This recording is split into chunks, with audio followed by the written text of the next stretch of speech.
En esta parte vamos a hacer un análisis del tema 1, que es el sistema de economía de mercado. En este caso encontramos con tres escenarios que son aplicadas en la vida cotidiana. En el primer escenario encontramos el corte de césped con Tom Brady. Este primer escenario es una introducción al concepto de costo de oportunidad, ya que se plantea la pregunta de si Tom Brady, siendo talentoso y rápido cortando el césped, debería hacerlo, considerando también la capacidad para ganar mucho dinero haciendo otra actividad, como grabar un comercial. En el segundo escenario tenemos la división de tareas domésticas. En este escenario se hace énfasis en la ineficiencia de una persona haciendo todas las tareas domésticas, incluso si esa persona es mejor en todo, para lo cual Emily Oster busca aplicar principios económicos para resolver el dilema de la división de tareas en su hogar. Y como último escenario tenemos el comercio internacional. En este escenario se plantea si los Estados Unidos debería comerciar con otros países, resaltando los beneficios de la especialización y el intercambio. En esta parte vamos a ver los temas que se relacionan con el texto para el estudio de caso. Esta se relaciona con el costo de oportunidad. El costo de oportunidad de elegir una actividad es el valor de la alternativa a la que se renuncia, tomando en cuenta el contexto de las tareas domésticas. El costo de oportunidad para Emily Oster de cocinar y lavar los platos es el tiempo, ya que podría haber dedicado a otras actividades, como puede ser un descanso o dedicar más tiempo a su hijo. También se relaciona con la frontera de posibilidades de producción. En este concepto se relaciona de manera más abstracta, ya que cada individuo tiene una frontera de producción distinta, que representan las siguientes combinaciones de bienes y servicios que puede producir con los recursos y tecnologías. También se relaciona con la demanda y la oferta, aunque no es el foco principal. El texto toca ligeramente la idea de la demanda de trabajo y la oferta de tiempo para realizarlo dentro del hogar, como las tareas domésticas representan una demanda de trabajo que debe ser satisfecha por la oferta de tiempo y esfuerzo de los miembros de la familia. De la misma manera se relaciona con la escasez, aunque no se menciona explícitamente, pero la base de la toma de decisiones es la escasez de recursos, principalmente el tiempo y la energía. Como Tom Brady tiene un tiempo limitado y debe decidir cómo asignar para maximizar su valor, o como en el hogar de Emily Oster, la escasez de tiempo después de tener un hijo es lo que impulsa a la necesidad de reasignar tareas y considerar la eficiencia. También se relaciona con la eficiencia económica.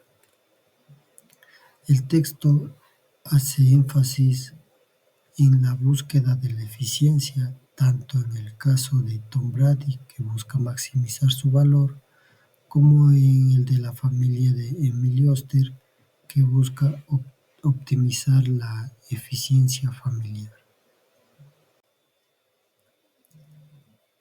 Aquí vamos a analizar el tema del caso de estudio asignado para el caso específico del Ecuador en la actualidad, el año 2025.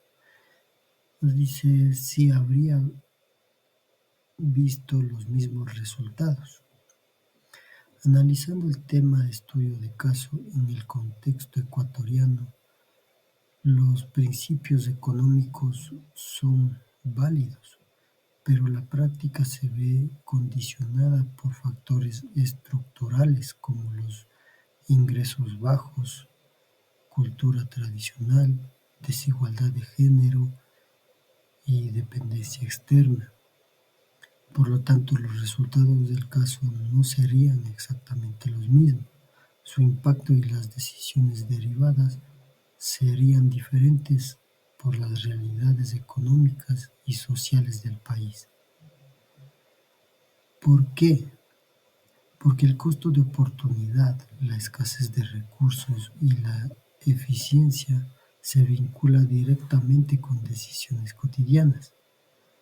Aunque en Ecuador los resultados pueden variar, pero los principios económicos siguen siendo válidos para analizar y mejorar la asignación de recursos. Y además nos muestra que la economía no solo se aplica en grandes mercados, sino también que se puede aplicar en los hogares.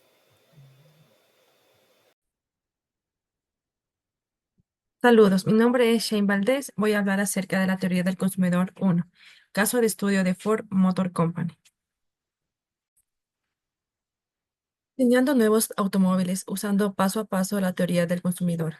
En el caso de estudios se trata sobre cómo Ford Motor Company utiliza el análisis de preferencias del consumidor para decidir qué atributos debe priorizar en el diseño y lanzamiento de nuevos modelos de automóviles. De las decisiones Estas giran en torno de los atributos como espacio interior, caballos de fuerza de aceleración, maniobrabilidad, consumo de gasolina y equipamiento interior. ¿Cómo lo hace? Mediante el análisis de curvas de indiferencia y la tasa marginal de sustitución.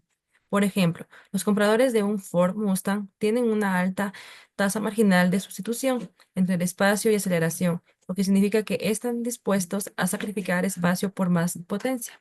Por otro lado, los compradores de una Ford Explorer valoran más el espacio, por lo tanto, están dispuestos a aceptar menor aceleración a cambio de un interior más amplio. Esto muestra que las preferencias del consumidor no son universales, sino que varían según el tipo de consumidor y el uso esperado del vehículo. Los resultados se harían iguales si el estudio se hace en Ecuador en el 2025. Probablemente no se obtendrían exactamente los mismos resultados, debido a varios factores económicos, sociales y culturales que influyen en el comportamiento del consumidor en Ecuador. Como factores tenemos lo que son los ingresos promedio más bajos. Y en Ecuador 2025 tenemos los consumidores valoran más la eficiencia en consumo de gasolina y precio final del vehículo. Otro factor tenemos el costo del combustible. En Ecuador 2025 el precio de gasolina, subsidia o no, afecta el valor de la eficiencia versus potencia. Otro factor es las condiciones geográficas. En muchas zonas rurales o montañosas se prefiere la atracción, altura y espacio, autos tipos sub y camionetas. Otro factor es la infraestructura vial. La maniobra puede ser más valorada en ciudades congestionadas como Quito y Guayaquil. Factor como tamaño familiar. Las familias más grandes que viajan juntas valoran más el espacio interior.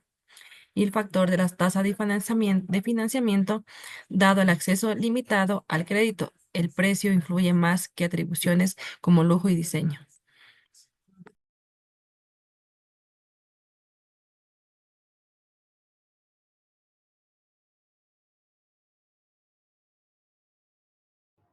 Normalmente, cuando el precio de un producto sube, las personas compran menos. Esa es la conocida ley de la demanda. Pero hay una excepción muy rara y son los bienes de Giffen. En estos casos extremos sucede lo contrario. Cuando el precio sube, la gente compra más de ese bien. Este fenómeno no se da con cualquier producto, sino con bienes básicos e inferiores, que ocupan una gran parte del gasto de personas con muy bajos recursos. Por eso decimos que los bienes de Giffen son un caso inusual dentro de la teoría del consumidor, pero que en ciertas condiciones reales sí puede existir.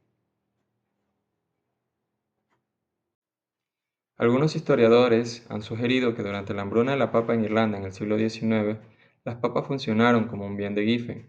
En ese periodo, las papas constituían la base principal de la dieta de los pobres. Cuando el precio de las papas subió, los ingresos reales de la familia se redujeron notablemente. Esto provocó un efecto de ingreso negativo. En lugar de sustituir las papas por otros alimentos, como indica la teoría convencional, las familias pobres redujeron el consumo de carne, lo cual consideraban un lujo, y aumentaron el consumo de papas, ya que necesitaban llenar sus necesidades calóricas básicas de forma barata. Por tanto, a pesar del alza en su precio, la demanda de papas también subió, un fenómeno característico de los bienes de Giffen. Los economistas Robert Jensen y Nolan Miller llevaron a cabo un estudio de campo en la provincia de Hunan, China, para investigar la existencia real de bienes de Giffen. Durante 5 meses proporcionaron vales de subsidio para la compra de arroz a hogares seleccionados aleatoriamente. Luego usaron encuestas para medir cómo reaccionaban el consumo de arroz ante los cambios de su precio efectivo, dando los siguientes resultados. Cuando bajaron el precio del arroz con el subsidio, los hogares consumieron menos arroz. Cuando se retiró el subsidio y el precio del arroz subió, el consumo de arroz aumentó. Esta es una prueba clara del comportamiento de Giffen, al menos entre los hogares más pobres según los autores. Hasta donde sabemos, esta es la primera evidencia empírica rigurosa del comportamiento tipo Giffen. Este caso de estudio se puede relacionar con varios de los temas tratados en clases, de los cuales tenemos el costo de oportunidad, pues los consumidores pobres deciden comprar más arroz o papas y renunciar a consumir carnes u otros alimentos. También tenemos en cuenta la demanda y oferta, aunque es un caso típico de la ley de la demanda. Y por último, tenemos escasez, lo cual es la falta de ingresos que impulsa este comportamiento. Aunque es posible que ciertos sectores rurales del Ecuador muestren un comportamiento similar al de un bien de Giffen, el contexto económico, la diversidad alimentaria y la estructura de mercado hacen que los resultados no sean tan claros o marcados como en el experimento de China. La existencia de sustitutos y ayudas sociales limitan el efecto de Giffen.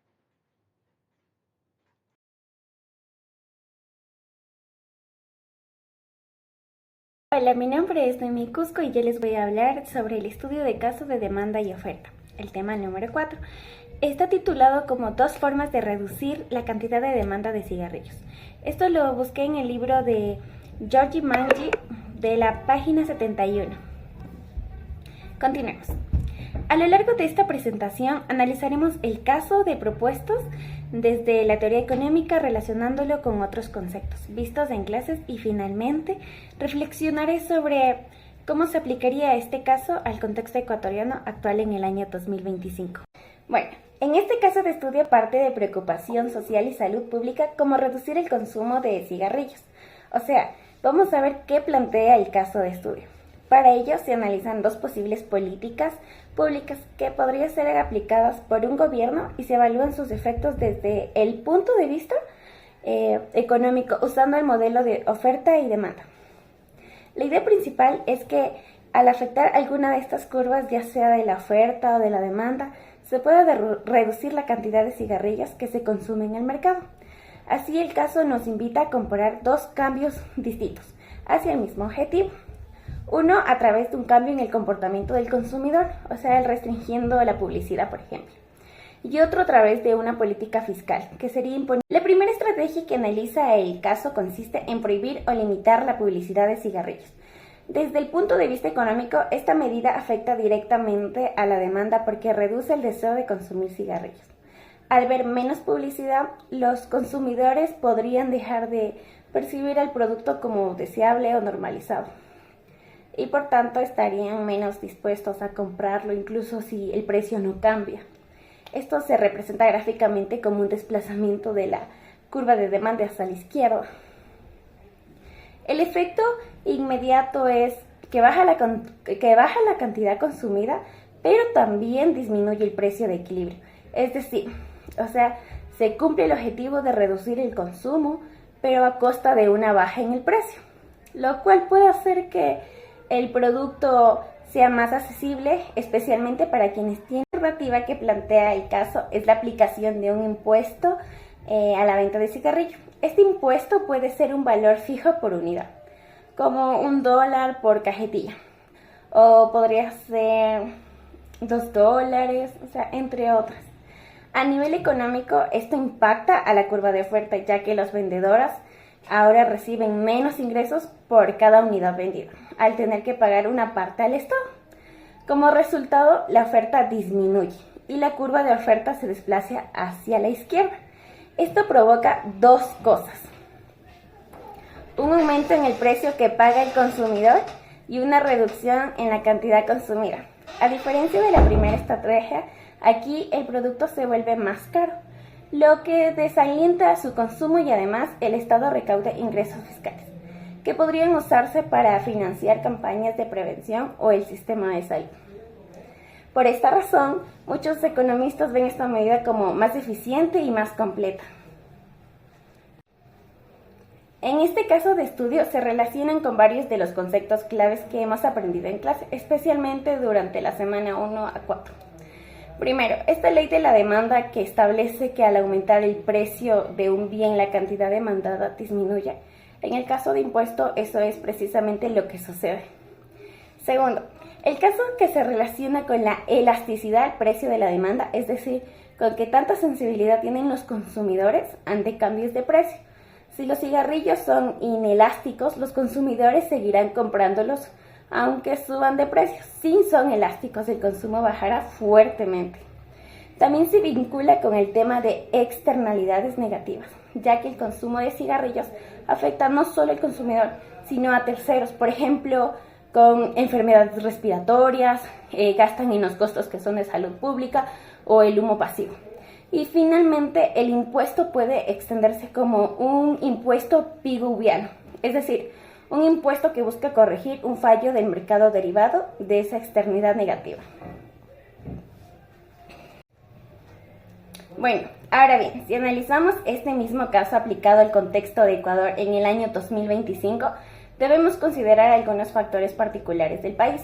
En Ecuador ya existen desde algunos años restricciones fuertes en la publicidad del tabaco, incluyendo advertencias sanitarias, gráficas en las cajetillas, que claramente en las gráficas se puede observar, que dice, si tú fumas, te mata, entre otras cosas, incluyendo advertencias sanitarias, te dan tantas advertencias y prohibiciones en medios de comunicación.